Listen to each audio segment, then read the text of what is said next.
Mocidade, voltamos pra falar de Copa do Mundo. Olha, já estamos naquele aquece porque tá chegando a hora.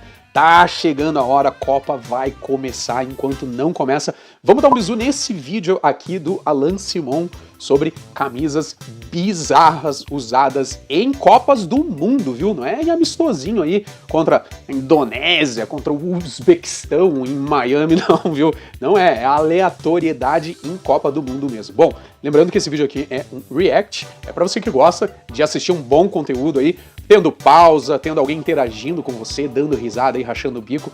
E não se esqueça de visitar lá o canal do Alan Simon, se inscrever lá. Bom, acho que se você é fã de futebol, você já é inscrito lá. E se você não gosta de assistir com pausas e comentários, vai lá ver o vídeo original dele. É isso aí, mocidade. Sem enrolação, se ajeitem daí que eu me ajeito aqui e bora pro vídeo.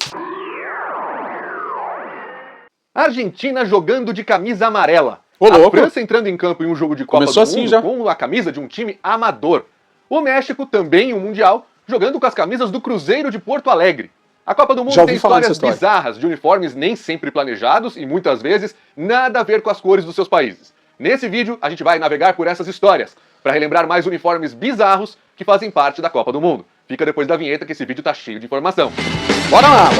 Alan Simon, muito Muito bom bem, canal, pessoal, mocidade. sejam todos bem-vindos ao canal Alan Simon e ao nosso programa Estúdio Alan Simon, que fala tudo sobre histórias, curiosidades do futebol, e a gente está nessa série especial sobre a Copa do Mundo de 2026. Boa. Agora, relembrando histórias de Copas passadas, a gente vai falar sobre uniformes bizarros que estiveram em jogos envolvendo a maior competição de esportes do planeta. Em 1978, por exemplo, a França entrou em campo pela terceira rodada da fase de grupos da Copa do Mundo, realizada na Argentina, com uma camisa completamente diferente do tradicional.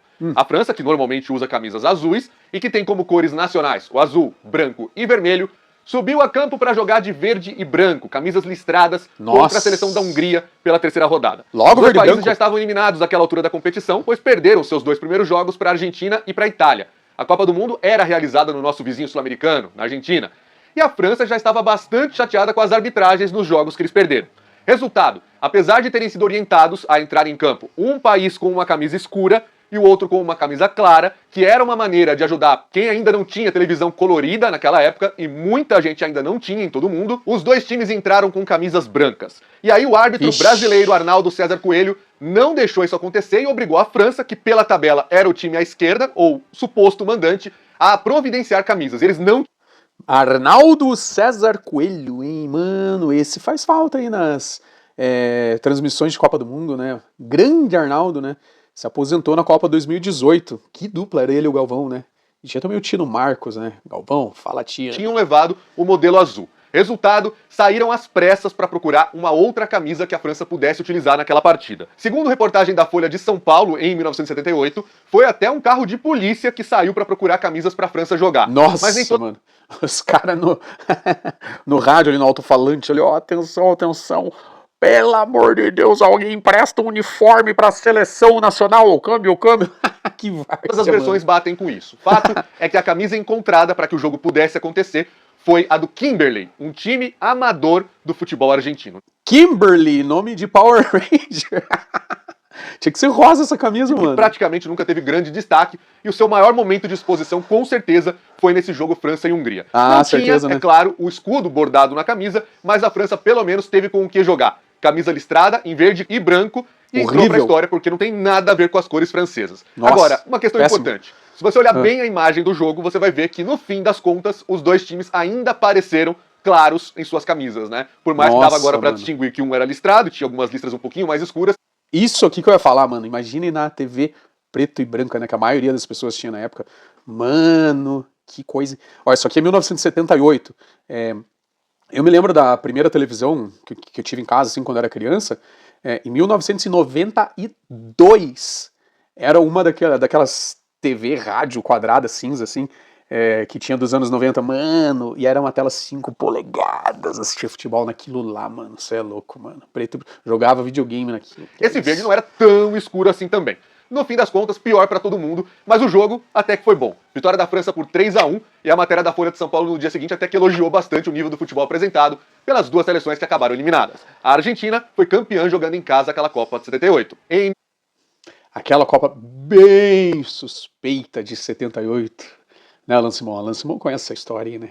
Claro que não vamos entrar em detalhes aqui, porque não é o foco do vídeo, né? Em 1990, um outro país que veio também com uma camisa totalmente diferente, mas dessa vez planejada em relação às suas cores nacionais, foi a Costa Rica, que jogava pela primeira vez na história uma Copa do Mundo. A Costa Rica chegou à Itália com duas camisas, a vermelha, tradicional, como se joga até hoje, e uma listrada em preto e branco. Oficialmente, essa camisa listrada em preto e branco, fabricada pela Lotto, é em homenagem ao La Libertad, o primeiro clube fundado na Costa Rica e que em 90 estava completando 75 anos de existência. Mas para muita gente era coincidência demais que eles fossem jogar na Itália, tivessem inclusive uma partida contra o Brasil marcada para a cidade de Turim, no estádio Delle Alpi, a casa antiga da Juventus, e aparecessem com uma camisa que era praticamente igual à do time de Turim. É, coincidência nada. Os caras só não sei por que cargas d'água não falaram, né? Por exemplo, a Alemanha, na Copa... Ai, mano, tem que lembrar dessa história. Na fatídica Copa de 2014 aqui no Brasil, a Alemanha declaradamente homenageou o Flamengo com aquela camisa que, inclusive, usou no dia do 7-1, né? A Juve joga de preto e branco listrado. Seria, para muita gente, uma espécie de tentativa de trazer a torcida local para junto da Costa Rica. Claro que Na foi. primeira partida da Copa, eles não usaram aquela camisa. Eles foram de vermelho, enfrentaram a Escócia em Gênova e ganharam por 1-0. A primeira partida da história da Costa Rica nas Copas do Mundo foi com vitória. Depois, usando essa camisa meio Juve de Turim, perderam para o Brasil também por 1-0. Mas a camisa também podia dar sorte. Brasil. E jogando de preto e branco, a Costa Rica ganhou da Suécia na última rodada por 2-1, também no estádio de Turim. E com isso, o país garantiu o segundo lugar no grupo, passando de fase logo na sua primeira aparição. Só que aí nas oitavas de final, a Costa Rica enfrentou a Tchecoslováquia, os costarricenses jogaram de vermelho e foram eliminados tomando um sonoro 4-1. Ah, Tchecoslováquia, né? Que se dividiu em vários países.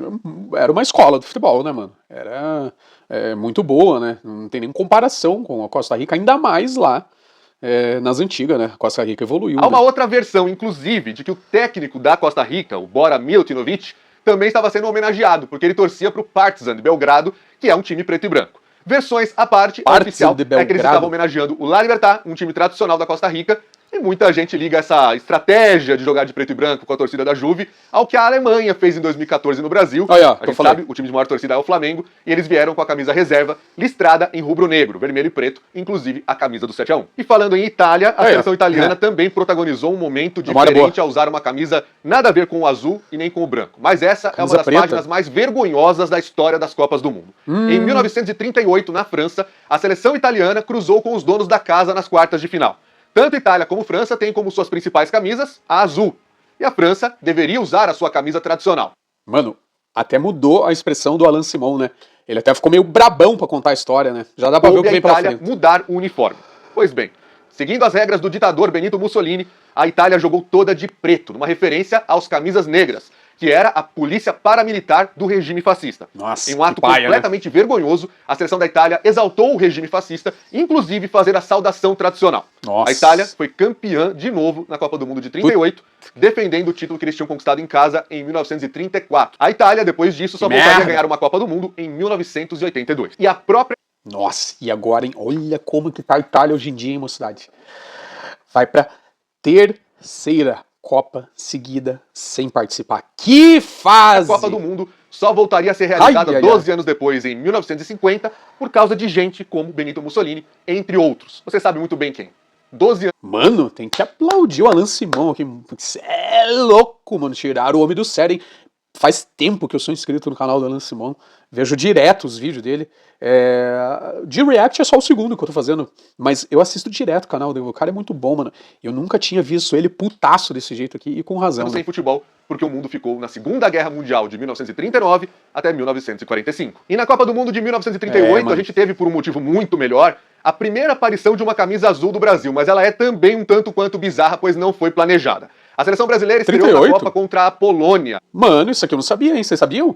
38. Pra mim, a primeira aparição da camisa azul tinha sido na final de 58, olha aí. E aquela Copa do Mundo, você lembra, era tudo mata-mata, né? Eram 15 participantes, já começa mais uma página vergonhosa aí porque eram 16, a Áustria foi anexada pela Alemanha nazista, e aí caiu pra 15. Mas a Copa foi realizada assim mesmo, e a seleção brasileira, pela primeira vez na história, conseguiu passar de fase. Tinha sido eliminada na fase de grupos em 1930 no Uruguai e tinha sido eliminada no primeiro mata-mata para a Espanha em 34 na Itália. Dessa vez a gente consegue passar de fase enfrentando a Polônia, vencendo por 6-5. Só que naquela Caraca! época, você vai se lembrar, o Brasil tinha como principal camisa a branca. A amarela só surgiria após o Maracanaço de 50, porque os brasileiros da época acreditavam que a branca dava azar. E olha, que mudança boa, né? Pelo menos isso de bom trouxe o Maracanazo, né? Daí que veio surgir a camisa mais tradicional do futebol mundial. Eu ia usar a palavra temida, né, mano?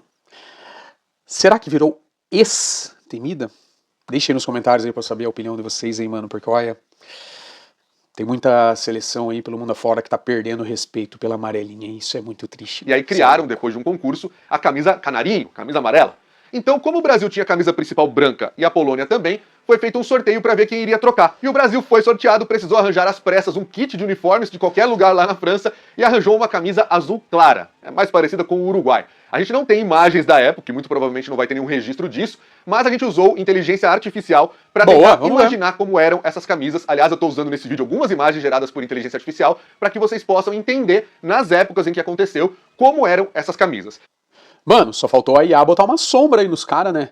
Pô, acho que não era uma parada nada difícil, né? Oi, esse maluco que tá com a bola aí, o cara deve ter uns 60 anos de idade, né? Calvaço! A seleção brasileira usava o calção azul com a camisa branca, mas era um tom mais escuro do que a camisa azul que estava sendo usada naquela partida. Depois o que a gente veria é o contrário, né? Eu gosto dessa mescla no uniforme de a mesma cor em tons diferentes só.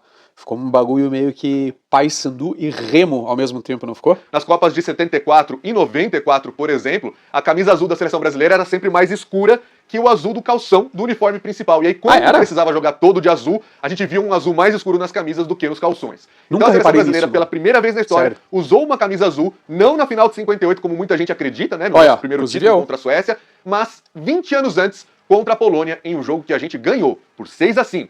Naquela Copa, o Brasil chegou até a semifinal, mas foi eliminado pela Itália num jogo polêmico, hein? Pênalti meio mandrake, mas o Brasil chegou até a semifinal. Aliás, tem vídeo de quando o Estúdio Alan era um canal aqui no YouTube ainda, falando sobre o retrospecto da camisa azul do Brasil em Copas do Mundo. Vale a pena você dar uma olhada também. Aliás, quero aproveitar, vou até chegar mais perto de vocês aqui, ó, pra mostrar que boa parte das pesquisas que eu fiz saíram desse livro aqui, a história das camisas de todos os jogos das Copas do Mundo, do Rodolfo Rodrigues e do Paulo Gini, e aqui eu vi as ilustrações do Maurício Rito. Esse livro é muito bom, tem aqui realmente as camisas de todos os jogos da história das Copas do Mundo. Você vai pegar aqui, ó, por Copa, e vai ter todos os uniformes, né? Não só as camisas, todos os uniformes da forma como eles foram utilizados também. Vale a pena pra quem gosta desse assunto. Mano, isso aí pra fã de futebol é um prato cheio, mano. Cê é louco.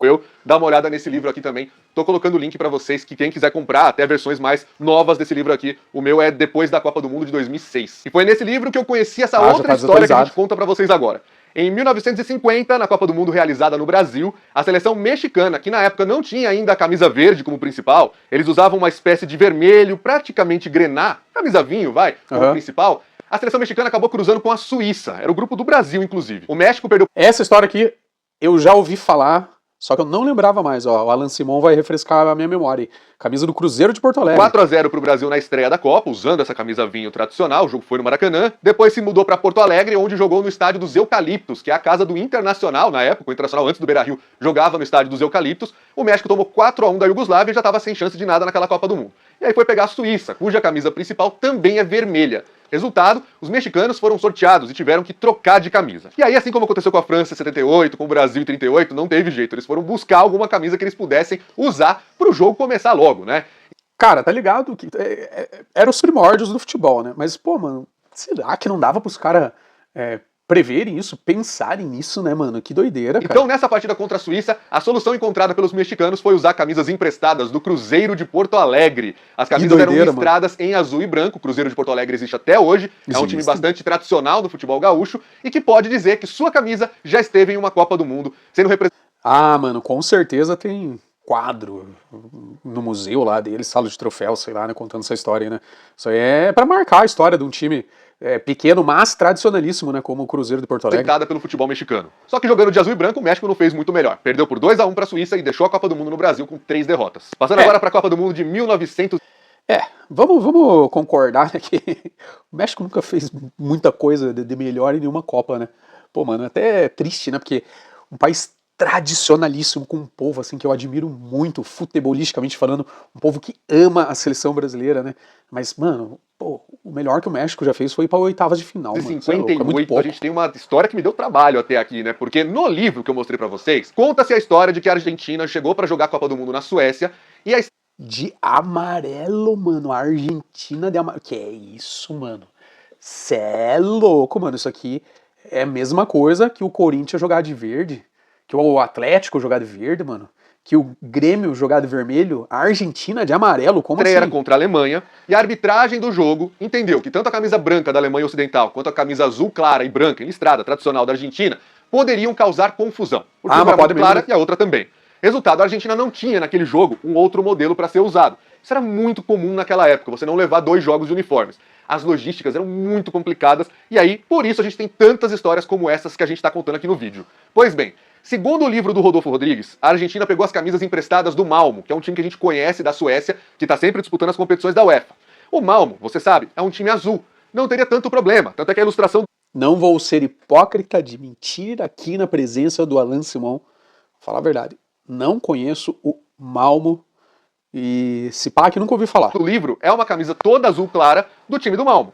Mas essa informação tem uma outra versão e é confirmada pela revista El Gráfico, da Argentina. E de acordo com essa versão, que me parece mais segura porque tem até uma foto que dá pra reconhecer o escudo, não era o Malmo que a gente conhece. É o IFK Malmo, um time que é muito inferior, que joga as menores divisões do futebol sueco e que é amarelo e azul. E essa camisa que a Argentina usou contra a Alemanha Ocidental era amarela. Você imagina, argentinos jogando de amarelo. A cor da seleção brasileira, àquela altura já era, hein? Já era a nossa segunda Copa do Mundo jogando de amarelo. E a Argentina também jogou nesse jogo contra a Alemanha Ocidental. E pra piorar, derrota por 3-1. Aliás, aquela Copa do Mundo foi um desastre completo pra Argentina, que apesar de ter vencido a Irlanda do Norte na segunda rodada por 3-1, foi eliminada na última rodada tomando 6-1 da Tchecoslováquia. Imagine o cara que gosta de enxugar e já chegou no estádio bebaço pra ver esse jogo. Ele chega a ver a Argentina de amarelo. Agora uma história mais moderna pra vocês, um pouquinho diferente das outras, né? Normalmente era um improviso de ocasião, porque você não tinha uma camisa pra jogar e tudo mais. Mas em 2002, na Copa do Mundo realizada na Coreia do Sul e no Japão, a seleção de Camarões, com uniformes produzidos pela Puma, decidiu inovar completamente e trazer camisas regatas para campo. Para dar mais mobilidade para os jogadores, para eles ficarem mais à vontade. As camisas desenvolvidas pela Puma não tinham mangas. A FIFA não permitiu que isso acontecesse. Segundo a entidade máxima do futebol mundial, há uma padronização por regulamento no futebol e todas as camisas precisam ter mangas. É, realmente, existe isso no regulamento e os caras acharam um jeito de ludibriar. Os camaroneses deram o famoso jeitinho brasileiro, né? Mas olha, pelo que eu me recordava, isso tinha sido em 2010, mas o Alan Simon falou que foi em 2002, então tô com Resultado, a Puma acabou produzindo uma camisa para Camarões, uma não, duas, de um jeito bem bizarro. Eles costuraram panos pretos para fazer o papel das mangas e assim a FIFA poder colocar o seu patch da Copa do Mundo e ao mesmo tempo a seleção de Camarões deixar claro que estava jogando daquele jeito sob protesto e simular que as camisas ainda eram regatas. Lembrando que Camarões chegou a ganhar a Copa das Nações Africanas de 2002 jogando com a camisa regata original. Na estreia contra a Irlanda, a seleção camaronesa jogou... Eu acho paia, mano. Acho que, putz, cara, não tem nada a ver com futebol, né, mano? Camisa regata, né, mano? Nada a ver, acho que nessa aí eu tô com a FIFA, hein? Olha, que é difícil alguém concordar com a FIFA. De branco, com as mangas pretas, e empatou em 1-1. Depois, no segundo jogo, os camaroneses entraram com as camisas verdes e mangas pretas contra a Arábia Saudita e venceram por 1-0. Mas não deu pra passar de fase. Novamente jogando de verde, Camarões perdeu pra Alemanha por 2-0 e deu adeus à Copa do Mundo da Coreia e do Japão na fase de grupos. E outra coisa, né? A manga da camisa não atrapalha em absolutamente nada, não incomoda nada, né? Pra que regata? 2002. E aí, que história você gostou mais? Mais um baita vídeo do Alan Simon, hein, mocidade? Como eu disse aí, né, eu sou inscrito nesse canal faz tempo, assisto tudo que é vídeo, mas é só o segundo que eu faço react aqui no canal. Inclusive, o primeiro vídeo do Alan Simon que eu fiz react foi sobre os horários da Copa do Mundo desse ano de 2026, que estão tão bizarros quanto essas camisas que nós vimos nesse vídeo aqui, hein? Agora, respondendo a pergunta do Alan, pra mim, a melhor história, sem dúvida, eu pagaria pra ver. Eu queria ter uma máquina do tempo e voltar, um DeLorean, voltar no tempo e ver a Argentina jogando de amarelo. Mano, isso ia ser muito louco. Mas e vocês? Qual dessas histórias aí vocês mais curtiram? Deixem nos comentários aí pra eu saber. E também deixa o like aí pra nós. E se você ainda não é inscrito aqui no canal, aperte o botãozinho de se inscrever, não custa nada, não paga nada e você fortalece a nossa caminhada. É isso aí, mocidade. Tamo junto e até o próximo vídeo.